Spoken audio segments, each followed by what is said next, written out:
Hello everybody! We are here in Pasay City and come join us today dito sa Conrad. The room that we got is what we call the King 1 bedroom suite with extra bed. From here pa lang, alam nyo na magiging malaki tong room na to. This is the living room area as you can see. For me naman, maluwag talaga yung sala nila pero nagmumukha lang maliit just because of the extra bed.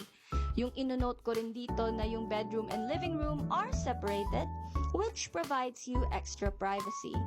The bedroom has its own sofa inside and it is also really spacious. By just looking at this room, I really feel that this place is really elegant and I like the overall modern aesthetic. It will definitely make you experience the word luxury.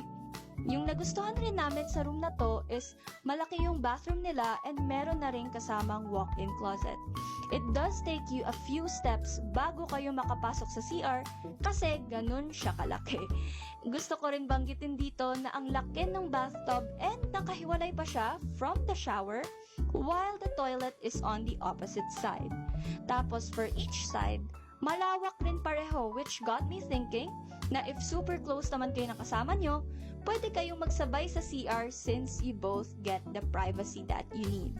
This hotel is perfect for a family staycation since accessible siya to places like MOA, IKEA, a church, and also various restaurants, and I highly recommend this hotel.